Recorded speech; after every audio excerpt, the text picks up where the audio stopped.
ഇന്ന് നമുക്ക് നല്ല ടേസ്റ്റി ആയിട്ടുള്ളൊരു ഇഞ്ചമ്പുളി ഉണ്ടാക്കി നോക്കിയാലോ.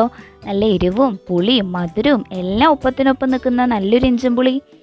അതിനായി ഒരു ഉണ്ട വാളംപുളി എടുത്തിട്ടുണ്ട്. അത് നമ്മൾ 2 മണിക്കൂർ വെള്ളത്തിൽ സോക്ക് ചെയ്യാൻ വെച്ചു. അതിന് ശേഷം പിഴിഞ്ഞ് മാറ്റി വെച്ചിരിക്കുന്നതാണിത്.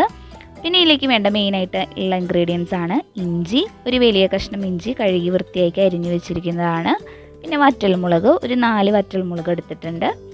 5 പച്ചമുളക് വട്ടനെ അരിഞ്ഞത്, ഒരു 8-9 അല്ലി വെളുത്തുള്ളി, 2 തണ്ട് കറിവേപ്പില, പിന്നെ ഒരു 3 അച്ച് ശർക്കര. ഇത്രയാണ് ഇതിലേക്ക് വേണ്ട മെയിനായിട്ടുള്ള ഇൻഗ്രീഡിയൻസ്.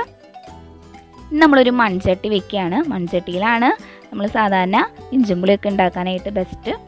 മൺചട്ടി നന്നായി ചൂടായി വരുമ്പോൾ ഒരു 3 ടേബിൾ സ്പൂൺ വെളിച്ചെണ്ണ ചേർത്ത് കൊടുത്ത് അതിലേക്ക് നമ്മൾ ആദ്യം തന്നെ ഇഞ്ചിയാണ് ചേർക്കുന്നത്. ഇഞ്ചി നന്നായി ഫ്രൈ ചെയ്തെടുക്കണം. നല്ല ഗോൾഡൻ കളറായി വരുമ്പോൾ നമ്മളതൊരു മിക്സിയുടെ ജാറിലേക്ക് ഇട്ട് കൊടുക്കുകയാണ്. നന്നായി ചൂടാറി വരുമ്പോൾ ഒന്ന് ക്രഷ് ചെയ്ത് മാറ്റി വയ്ക്കണം.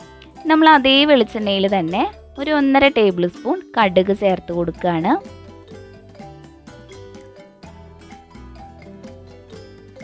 കടുക് നന്നായി പൊട്ടി വന്നതിന് ശേഷം നമ്മൾ വറ്റൽമുളക്, പച്ചമുളക്, വേപ്പില, വെളുത്തുള്ളി ഇത്രയും ഇൻഗ്രീഡിയൻസ് അതിലേക്ക് ചേർത്ത് കൊടുത്ത് നന്നായി ഒന്ന് വഴറ്റിയെടുക്കണം.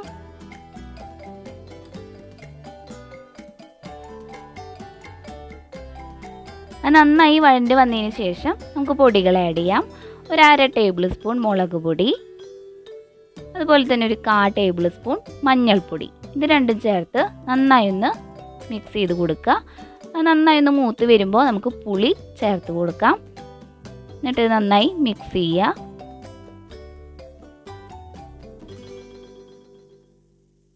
ഇനി ഇതിലേക്ക് നമ്മൾ കായംപൊടി ചേർക്കുന്നുണ്ട്. ഒരു 1/4 ടേബിൾ സ്പൂൺ കായംപൊടി,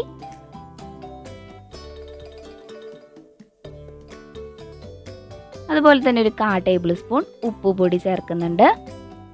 ഇനി നമ്മൾ ആദ്യം ക്രഷ് ചെയ്ത് വെച്ചിരുന്ന ഇഞ്ചി ചേർത്ത് കൊടുക്കുകയാണ്. ഇതിങ്ങനെ തരിതരീന്നെ ഇഞ്ചി എടുക്കുമ്പോൾ നല്ല ടേസ്റ്റാണ് ഇഞ്ചമ്പുളിക്ക്.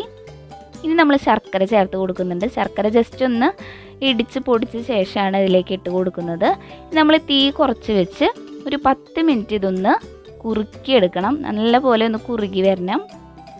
അപ്പോൾ ഇത് നല്ല പോലെ കുറുകി കളറൊക്കെ മാറി വന്നിട്ടുണ്ട്. നല്ലൊരു അടിപൊളി ഇഞ്ചമ്പുളിയാണ്. നമ്മൾ സദ്യയുടെ ഒപ്പം ചോറിൻ്റെ ഒപ്പം ഒക്കെ കഴിക്കാൻ പറ്റിയൊരു ഇഞ്ചമ്പുളിയാണ്. അപ്പോൾ എല്ലാവരും ട്രൈ ചെയ്ത് നോക്കണം കേട്ടോ.